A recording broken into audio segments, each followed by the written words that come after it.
હારને હારની દ્રષ્ટિએ જોવે તો ઘણા લોકો આવનારા દિવસની નવી તક. જીવનમાં એવા ઘણા બધા લોકો હોય છે કે જેઓ શારીરિક રીતે બીજા કરતાં અલગ હોય છે, દિવ્યાંગ હોય છે, પણ તેને ખોટ ન બનાવતા પોતાની તાકાત બનાવે છે. ત્યારે એવા જ એક વોરિયર છે ભાવેશભાઈ, કે જેઓ અંધ છે પણ તેમ છતાં પોતાના પગભર છે. છેલ્લા 2 વર્ષથી રાજકોટના ભક્તિનગરથી આગળ મિલપરા રોડ પરના ખૂણા પર તેઓ અગરબત્તી વહેંચી રહ્યા છે અને લોકો અને સમાજને એક ઉદાહરણ પૂરું પાડી રહ્યા છે. સલામ છે ભાવેશભાઈને. મારું નામ ભાવેશ કુવાડિયા છે. મારું ગામ નેસડા છે, તાલુકો સિહોર, જિલ્લો ભાવનગર. અને 1 થી 12 ધોરણ હું ભાવનગરની અમારી શ્રી કૃષ્ણ કુમારસિંહજી અંધજોગ શાળામાં ભણ્યો અને કોલેજ શ્યામદાસ આર્ટ્સ કોલેજમાં કરી છે. અને ત્યારબાદ હું રાજકોટ 2017-18ની સાલમાં અહીંયા ધંધો કરવા આવ્યો. અને શરૂઆતમાં કારખાનામાં નોકરી કરતો હતો, સનબેગ નામની કંપનીમાં. ત્યાં મેં 10.5 મહિના કામ કર્યું. 100 રૂપિયાથી માંડીને 180 રૂપિયા રોજ સુધી કામ કરતો હતો. ત્યારબાદ આઈબોન બેરિંગ કંપનીની એક છે, એમાં હું ગયો હતો અને એમાં 7 મહિના કામ કર્યું. 280 રૂપિયા રોજ હતો. અને 7 મહિના પછી એને મને ના પાડી દીધી. મંદી હતી એટલે કામ નહોતું, તો મને ના પાડી દીધી. અને સનબેગમાં મને મંદીમાં જ હાંચ્યો હતો.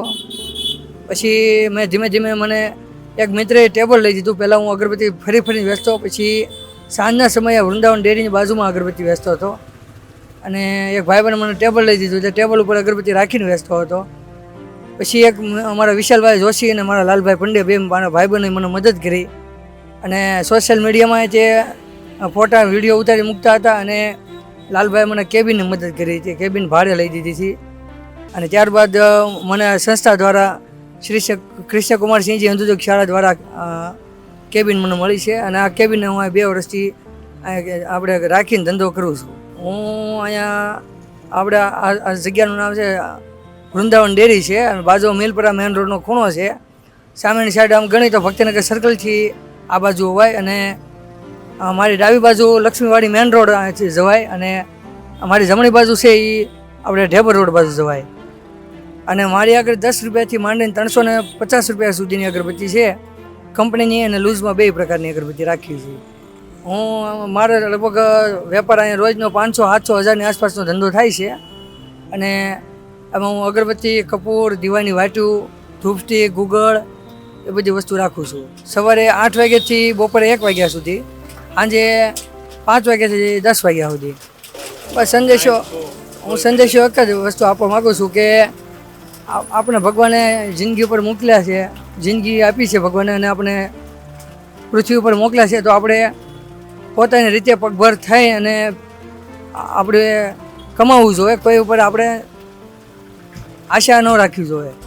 પોતે રોજ જાતે જ આવું છું અને મને કાંઈ તકલીફ નથી પડતી, કારણ કે મારે રોજ આવવા જવાનો રસ્તો થઈ ગયો. એટલે કાંઈ આડું આવતું હોય તો લાકડી અડે ત્યાં મને ખબર પડી જાય કે આડું આવ્યું છે. એમ અગરબત્તી તો હાથમાં આવે ને ત્યાં ખબર પડી જાય કે આ 50 વાળી છે, 30 વાળી છે, 60 વાળી છે, 100 વાળી, 120 વાળી, બધી અલગ અલગ ખબર પડી જાય. એમાં સંદેશો એક જ વસ્તુ કે આપણે ગરીબ ઘરમાં જન્મ્યા એ આપણી ભૂલ નથી, પણ ગરીબ થઈને મરવું ને એ આપણી ચોક્કસ ભૂલ છે.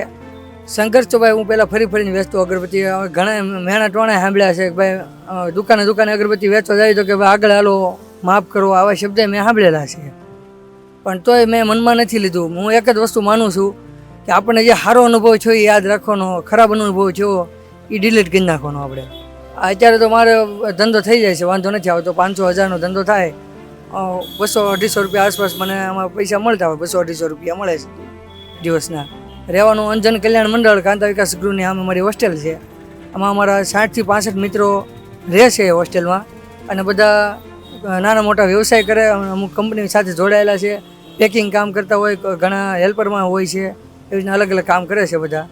અમારે અહીં રાજકોટની અંદર હોસ્ટેલનું સંચાલન વાછાણી સાહેબ કરે છે, અને બહુ બધાનું ધ્યાન રાખે છે. જમવાનું, રહેવાનું બધું હાવ ફ્રી ઓફમાં. 1 રૂપિયો અમારે પૈસા નથી લેતા મારી પાસે. મારે જ્યારે આ કેબિન રાખવાની હતી ત્યારે બાજુવાળા અશ્વિનભાઈ રાવળ અને મેં વાત કરી કે અમારે અહીં કેબિન રાખવી છે. એણે મને મંજૂરી આપી કેબિન રાખવાની, અને સંસ્થા દ્વારા મને આ કેબિન મળી. અને દર રવિવારે હું 150 ફૂટના રિંગ રોડ ઉપર નવરંગ નેચર ક્લબનું માર્કેટ ભરાય છે. એમાં અશ્વિનભાઈ પાનસુરિયા અને વીડી બાલા સાહેબની મદદથી મને અહીંયા બિઝનેસ કરવાનો મોકો દર રવિવારે મળે છે. એટલે દર રવિવારે મારે અંજન અગરબત્તીની આ કેબિન બંધ હોય છે. ઘણા લોકો હારને હારની દ્રષ્ટિએ જોવે તો ઘણા લોકો આવનારા દિવસની નવી તક. જીવનમાં એવા ઘણા બધા લોકો હોય છે કે જેઓ શારીરિક રીતે બીજા કરતાં અલગ હોય છે, દિવ્યાંગ હોય છે, પણ તેને ખોટ ન બનાવતા પોતાની તાકાત બનાવે છે. ત્યારે એવા જ એક વોરિયર છે ભાવેશભાઈ, કે જેઓ અંધ છે પણ તેમ છતાં પોતાના પગભર છે. છેલ્લા 2 વર્ષથી રાજકોટના ભક્તિનગરથી આગળ મિલપરા રોડ પરના ખૂણા પર તેઓ અગરબત્તી વહેંચી રહ્યા છે અને લોકો અને સમાજને એક ઉદાહરણ પૂરું પાડી રહ્યા છે. સલામ છે ભાવેશભાઈને.